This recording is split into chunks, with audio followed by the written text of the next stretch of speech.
본 말씀을 가지고 의에 줄이고 목마른 자의 복이라고 하는 제목을 가지고 하나님 말씀을 증거하겠습니다. 우리가 이번 주에 지난 주간에 추석을 우리가 보냈는데요. 우리가 어릴 때 추석이나 연휴가 이렇게 명절이 되면 가까운 친지분들이 오랜만에 만나게 되면 그 친지분들, 어르신들이 우리 어릴 때 참 잘 질문했던 것 중에 하나가 뭐냐면 너는 나중에 크면 뭐가 될래? 라는 질문을 참 많이 받았던 것 같습니다. 그러면 우리가 여러분 다 아시는 것처럼 어릴 때 비록 어린아이지만 학교를 안 갔을 그 나이에도 나는 대통령이 되겠다, 나는 장군이 되겠다, 나는 혹은 과학자가 되겠다는 말을 명절에 우리 어르신들 모이면 했던 기억이 납니다. 무슨 말입니까? 사람들은 예외가 없이 누구나가 다 자기 이름이 높여지기를 원하는 거예요. 어릴 때부터 그 마음이 있다는 거죠. 이 다음에 크게 되면 내가 뭘 하든지 내가 하는 일을 통해서 성공을 해서 내가 내 이름을 높이겠다는 그 말의 답이 다 담겨 있는 것 아니겠습니까? 그래서 우리가 세상을 한마디로 정리를 해보면 사람은 모두가 다 성공에 목말라 하고 있다는 거죠. 이 성공이란 말을 요즘 말로 해석을 해보면 행복이라고 해석을 할 수 있습니다. 저마다의 목표는 다 다르지만 자기 나름대로의 목표, 즉 행복을 위해서 다름질하고 달리는 것, 그것이 바로 오늘 우리 인생의 삶의 모습인 것입니다. 그런데 오늘 본문에 산상수훈의 이 오늘 본문의 말씀을 보게 되면 세상의 목마름과 하나님 주시는 목마름은 전혀 다른 것을 알 수 있는 것입니다. 이 산상수훈을 보게 되면 산상수훈이 뭡니까?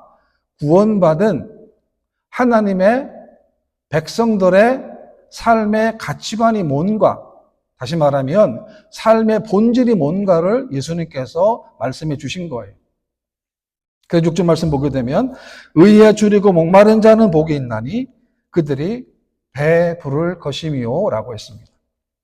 여러분, 예수 믿는다는 게 뭘까요? 예수를 믿는다고 하는 것은 갈망의 대상이 바뀌는 거예요.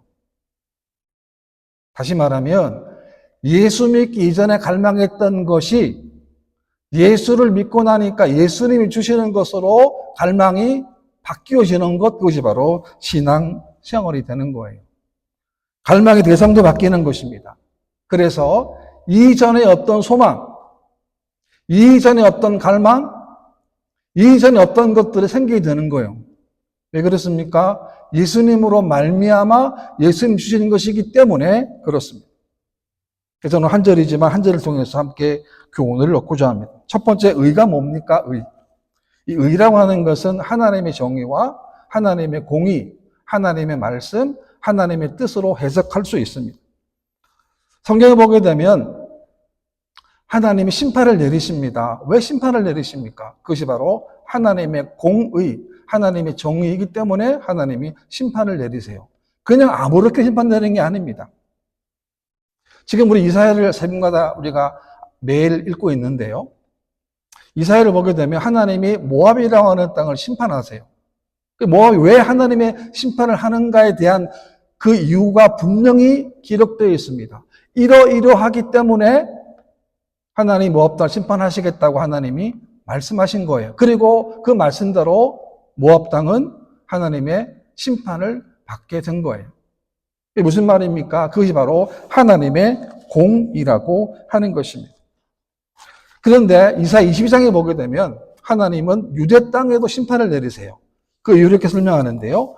그날에 만군의 여호와께서 명령하사 통곡하며 애곡하며 머리털을 뜯으며 굵은 배를 따라 하셨거늘 너희가 기뻐하며 즐거워하며 소를 죽이고 양을 잡아 고기를 잡고 포도주를 마시면서 내일 죽으리니 먹고 마시지 않는도다.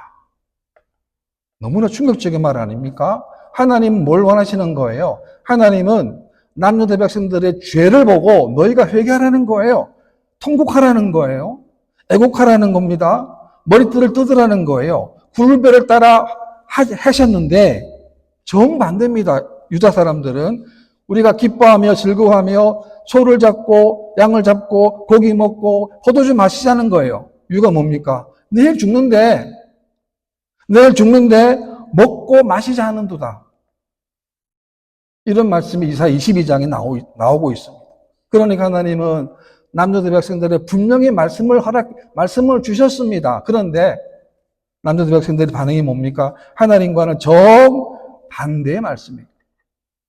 여러분, 남자들 백성들은 북왕국 이스라엘의 멸망을 보았으면 적어도 같은 민족 아니었습니까? 적어도 하나님의 교훈을 그들이 알아야 되는데 그 교훈조차도 흘려버리고 말았다는 거예요. 어떻게 됩니까? 하나님의 심판을 받게 된 거죠. 이것이 바로 하나님의 공의라고 하는 것입니다. 이 공의가 신약 시대를 보게 되면 하나님의 의 개념인데 이 의 개념이 우리의 행함 때문이 아니고 예수 그리스도의 공로로 말미암아 우리가 하나님의 의인이 된 거예요. 우리가 의롭다움을 받게 된 거예요. 그래서 하나님 우리를 보실 때에 우리가 죄가 전혀 없는 사람으로 우리를 보시는 거예요. 이것이 바로 의 개념이라고 하는 것입니다. 로마 4장 말씀에 보게 되면 아브라함이 하나님을 믿음에 그것이 그에게 의로 여기신 바 되었느니라 라고 했습니다. 여러분, 아브라함도 흠이 많은 사람이었어요. 잘못도 했습니다. 그런데 의롭지 않았던 아브라함이 하나님을 믿으니까 이 하나님 믿는 믿음을 하나님은 의로 여기셨다는 거예요. 얼마나 놀라운 말씀입니까? 그래서 이 의가 이런 말씀이 있다는 거예요. 그 다음에는 그렇다면 하나님의 의가 왜 중요합니까? 그것은 하나님의 의를 찾으시기 때문에 그렇습니다. 창세기 18장에 보게 되면 소돔과 고모라가 하나님의 심판을 받아 망합니다. 왜 그 땅에 하나님의 심판을 받아 망하게 되었습니까? 그 땅에 패했기 때문에 그렇습니다. 물론 그렇습니다. 그런데 가장 근본적인 이유는 그 땅에 의인 10사람이 없었기 때문에 소돔과 고모라가 하나님의 심판을 받게 된 거예요. 그러니까 하나님이 누구를 주목한 거예요? 세상에 악한 사람들을 본 게 아닙니다. 악하고 배역하고 음란한 시대에도 그 땅에도 하나님을 믿고 하나님을 따르는 사람 10명만 있었다고 한다면 그 땅은 망하지 않았어요. 그런데 그 땅에 하나님 믿는 의인 10사람이 없었기 때문에 그 땅이 하나님의 심판을 받아 망하게 된 것입니다. 예레미야 5장에도 보게 되면 하나님 예레미야에게 그 땅에서는 한 사람이라도 찾아보라는 거예요. 한 사람. 얼마나 무서운 말씀입니까? 한 사람을 찾으면 내가 너희의 죄를 사하겠다는 거예요. 얼마나 무서운 말씀입니까? 왜 그럴까요? 하나님 믿는 사람들이라고 하는 사람들이 하나님 안 믿는 사람들과 전혀 다를 바 없는 삶을 살았기 때문에 하나님 보실 때 의인이 없었다는 거죠. 사랑하는 성도 여러분, 여러분들은 무엇을 찾고 계십니까? 그리고 무엇에 목말라 하십니까? 특별히 팔복을 보게 되면 이것은 개인에게 주는 말씀이 아니에요. 공동체입니다. 심령이 가난한 자는 복이 있나니 천국이 그들의 것이고 애통하는 자는 복이 있나니 그들이 위로를 받을 것이며 온유한 자는 복이 있나니 그들이 땅을 기업으로 받을 것이며 의에 줄이고 목마른 자는 복이 있나니 그들이 배부를 것이며 공동체이 뭐냐면 그들이라는 거예요. 이게 무슨 말이냐 하면 팔복은 한 개인에게 주신 말씀이 아니라 공동체 전체에게 하나님 주시는 말씀이고 은혜라고 하는 거죠. 그렇기 때문에 우리 믿는 성도들, 구원받는 백성들이 삶이 왜 중요한가? 그것은 우리의 삶이 복의 통로가 될 수도 있지만 반대로 얘기하면 하나님의 심판의 통로가 될 수도 있기 때문에 그렇습니다. 여러분 잘 아시는 대로 이스라엘 땅에는 갈릴리 바다와 사해 바다가 있지 않습니까? 갈릴리 바다는 헤르몬 산으로부터 그 맑은 물을 받습니다. 계속 받습니다. 흘려보내요. 그러니까 그 물이 깨끗합니다. 맑습니다. 생물들이 살아갑니다. 사해 바다는 어떻습니까? 받기는 받는데 흘려보내지 않기 때문에 생물이 살 수 없는 그 바다가 죽은 바다가 되어버리고 만 거 아닙니까? 뭘 말합니까? 오늘날에도 예수 믿어도 갈릴리에 왔던 성도가 있습니다. 나누어주고, 베풀어주고, 함께 해주고, 용기를 주는 성도들도 있어요. 또 반면에 사회처럼 베풀지 않습니다. 받기만 하는 것. 베풀 줄을 몰라요. 이런 성도는 뭐냐? 바로 사회와 같은 성도의 모습인 거예요. 여러분, 신앙이 왜 안 자랍니까? 왜 신앙이 안 자라느냐 그러면 받기만 하기 때문에 그래요. 우리가 얼마나 큰 은혜를 받았습니까? 우리가 하나님의 자녀가 된 것이 얼마나 큰 은혜입니까? 얼마나 큰 축복입니까? 그런데 받기만 해서는 안 된다는 거예요. 받았으면 나누는 거예요. 받았으면 베푸는 거예요. 그러면 나도 살고 베푸는 사람도 살게 되는 거예요. 그런데 그것을 나 혼자만 가지고 있으면 나도 죽고 남도 죽는 것입니다. 그렇습니다. 교회다움은 회복해야 합니다. 여러분, 성도가 성도다움을 회복해야 합니다. 목사는 목사의 다움을 회복해야 됩니다. 어떻게 회복할 수 있습니까? 그것은 말씀처럼 함께 정신이고 또 하나는 함께 했으면 나눔의 정신이라는 것이죠. 그 다음에는 그러면 의에 주려 목마르지 어떤 삶을 사는 걸 말할까요? 그것은 세상을 바라보는 것이 아니라 세상을 추구하는 것도 아니고 하나님을 바라보고 하나님을 갈망하는 거예요. 창세기 19장에 보게 되면 롯의 아내가 나옵니다. 천사가 롯에게 그 땅의 지체점을 떠나라는 거예요. 그런데 롯이 지체를 하는 겁니다. 그래서 천사가 얼마나 다급했냐면 롯의 아내와 두 딸을 손을 끌고 성을 나가게 하는 거예요. 너무 급하니까 말을 잘 안 들으니까 롯이. 그래서 말을 합니다. 뒤를 돌아보지 말라는 거예요. 누가 돌아봤습니까? 롯의 아내가 뒤를 돌아봤습니다. 그것 때문에 롯의 아내는 소금 기둥이 되고 말았습니다. 롯의 아내는 몸 자체는 성 밖에 있었지만 마음은 성 안에 있었어요. 여러분, 가룟 유다도 마찬가지입니다. 가룟 유다가 예수님 12제자였습니다. 그 중에서도 그가 그 제자들의 돈교를 맡은 거예요. 예수님과 항상 함께 있었지만 그러나 가룟 유다의 마음은 재물로, 물질로 가득했다라고 합니다. 어떻게 됩니까? 롯의 아내도 가룟 유다도 비참한 종국을 맞이하게 된 것입니다.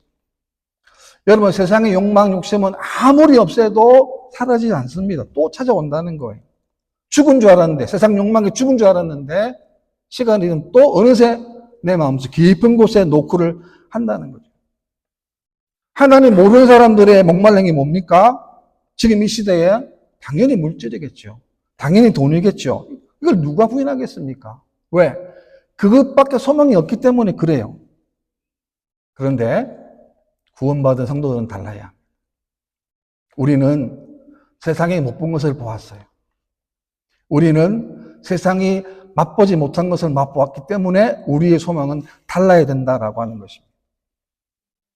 시편 107편에 보게 되면 그가 사모하는 영혼에게 만족을 주시며 줄인 영혼에게 좋은 것으로 채워 주심이로다라고 했습니다. 한국 선교 초기를 보게 되면 하나님께서 기적적으로 부흥을 허락해 주셔서 교회가 많이 세워졌지 않습니까? 그런 한국을 보게 되면 교회만 세워진 게 아니에요. 교회를 통해서 영혼이 구원받습니다. 그래서 교회 때문에 교회가 축복의 통로가 된 것은 교회로 말미암아 수많은 기독교 학교들이 세워졌어요. 수많은 병원들이 세워졌습니다. 수많은 양로원, 수많은 고아원들 세워졌습니다.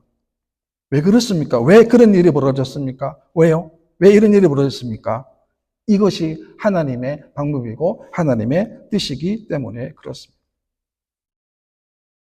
또한 시제상으로 보게 되면 의에 주로 목마른 자는 계속 구하는 거예요. 한 번이 아닙니다.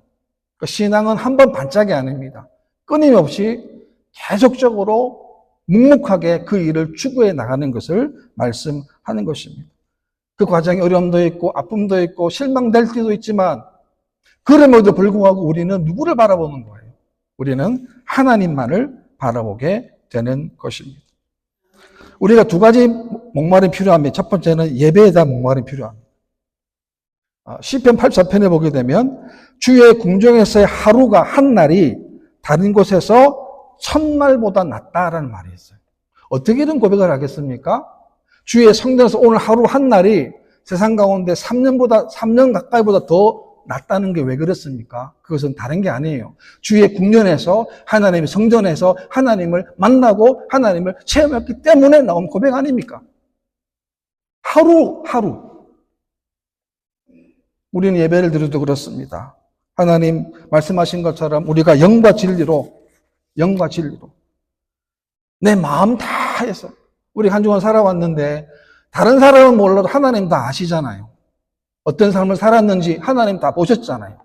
우리의 모든 잘못된 것, 죄악된 것, 하나님 원치 않는 것들을 하나님 다 보셨으니까 우리가 끊임없이 감사하고, 그럼에도 불구하고 우리를 하나님 자녀로 삼아주시고, 그럼에도 불구하고 우리 손잡으시고, 그 하나님 너무나 감사하고 너무나 기뻐서 우리가 하나님께 예배를 드려야 하는 거예요. 그것이 바로 영과 진리의 예배라고 하는 것입니다. 시편에 보게 되면 하나님께서 구하시는 제사는 상한 심령이라고 그랬어요. 상한 심령. 이 상한 심령이 뭡니까? 자신의 죄를 뼈저리게 느끼는 거예요. 그럼에도 불구하고 하나님, 우리가 그 죄 가운데서도 하나님의 자비와 긍휼을 구하는 것, 그것이 뭡니까? 바로 상한 심령으로 하나님께 제사를 드리는 것을 말씀하는 거예요. 우리는 예배를 통해서, 말씀을 통해서 검증을 받는 겁니다. 하나님 앞에 검증을 받는 거예요. 한 주간 동안의 삶에 검사받는 겁니다. 우리가 내 몸에 검사받으려면 병원 가가지고 CT나 MRI를 확인하는 것처럼 예배를 통해서 하나님과의 관계를 확인하는 거예요. 검사 끝났습니까? 통보를 받게 되지 않습니까? 병원에서는 만약 몸에 이상이 생기면 수술도 받아야 돼요. 그만큼 우리가 하나님 예배 가운데 이런 귀한 하나님의 은혜를 허락해 주시는 거예요. 여러분 초대교회를 보십시오. 사도행 2장인데 그들이 이 말을 듣고 마음에 찔려 베드로와 다른 사도들에게 물어 이르되 형제들아 우리가 어찌할꼬 하거늘이라고 고백했어요. 말씀을 듣고 보니까 너무나 내가 잘못했다는 사실을 깨닫게 됐는데 그게 뭡니까? 마음에 찔림이 있으니까 형제들아 우리가 어찌할꼬 고백을 한 거예요. 이런 고백의 삶에 하나님 초대교회에 놀라운 은혜를 그들에게 허락해 주신 거예요. 또 하나는 말씀에 목말라야 합니다. 여러분 세상의 유혹 이기는 힘이 어디에서 나옵니까? 하나님의 말씀이에요. 지금도 악한 원수마귀는 우는 사자처럼 삼킬 자를 찾고 해서 지금 돌아다니고 있다는 거죠. 악한 마귀가 예수님 시험할 때 예수님도 하나님 말씀으로 마귀의 시험을 물리신 것처럼 우리가 매일매일마다 부딪히는 악한 원수의 유혹이 있는데 그 유혹을 어떻게 이길 수 있습니까? 하나님의 말씀으로 이겨야 한다는 사실입니다. 여러분 인생의 불행과 위기는 어디에 찾아옵니까? 언제나 마음이 높아졌을 때예요. 잘 나갈 때예요. 교만할 때예요. 왜 그렇습니까? 교만하게 되면 방심하기 때문에 그래요. 마치 내 힘으로, 마치 내 능력으로 한 것처럼 방심할 수 있기 때문에 그렇습니다. 시편 19편에 보게 되면 금 곧 많은 순금보다 더 사모할 것이며 꿀과 소금꿀보다 더 달도다. 이런 하나님 말씀을 여러분 체험하게 되시기를 바랍니다. 얼마나 말씀이 단지 우둔한 자가 지혜롭게 된다는 거죠. 하나님 말씀은 우리의 마음을 기쁘게 합니다. 우리의 눈을 밝게 합니다. 그리고 인생 가운데 진정한 기쁨이 무엇인가를 우리가 말씀을 통해서 깨닫게 된다는 것입니다. 하나님 말씀 우리들의 인생 가운데 분별력과 통찰력을 허락해 주기 때문에 우리가 무엇을 결정하게 될 것인지 어디로 갈 것인지에 대한 정확한 기준을 말씀 통해서 우리가 제시를 받아야 하는 것입니다. 그래서 하나님 말씀이 송이 꿀보다 더 달도다라고 했습니다. 시편 119편입니다. 내가 주의 법을 어찌 그리 사랑하는지요? 내가 그것을 종일 묵상하나이다. 하나님 말씀 묵상해야. 하나님 성경 말씀은 진리입니다. 능력의 말씀이에요. 지금도 하나님 말씀 주신 대로 이 우주 만물을 하나님께서 다스리고 계시기 때문에 그렇습니다. 청교도 신학자였던 매튜 헨리가 평생 동안 그는 하나님 말씀 연구했어요. 그 주석책 보게 되면 정말 주옥 같은 책이에요. 근데 그가 마지막에 임종하기 전에 친구한테 한 말이 이 말인데요. 하나님을 섬기며 그와 교제했던 삶이야말로 이 땅에 살았던 사람에게 가장 편안하고 가장 기쁜 삶이었다라고 임종 직전에 고백을 했습니다. 무슨 말입니까? 그만큼 말씀이 귀하다는 거예요. 그만큼 말씀 축복이 되는 것이고 그만큼 말씀의 은혜가 넘친다라고 하는 것입니다. 우리가 들은 말씀이 있습니다. 그 말씀 우리가 주일날 듣고 새벽에 듣고 들은 말씀을 하루하루 살아갈 동안에 그 말씀대로 준행하고 살아가는 거예요. 혹 실수할 수 있습니다. 그래도 또 뒤돌아보는 거죠. 내가 뭘 잘못했는가? 어떻게 우리가 알 수 있습니까? 그것은 말씀을 통해서 알 수 있게 된다는 것입니다. 혹시 여러분 다른 분한테 씨앗을 선물 받은 적이 있으십니까? 보통 마트에 보면은 씨앗이 봄이 되면은 씨앗으로 한 봉투에 들어있는 것을 선물로 받게 되면 어떻게 해야 됩니까? 그것을 땅에다가 심어야 됩니다. 만약 그 씨앗을 봉투에 그대로 담고만 있다면 아무리 좋은 선물이라도 아무런 열매와 결실을 맺을 수가 없어요. 씨앗 선물 받았으면은 파야 됩니다. 땅도 파야 되고, 땅도 일궈야 되고, 물도 줘야 되고, 거름도 줘야 되는 것처럼. 마찬가지, 우리 인생도 마찬가지입니다. 말씀 주신 이유가 바로 그거예요. 말씀대로 살게 되면 그 말씀 통해서 하나님을 만나게 되기 때문에 그렇습니다.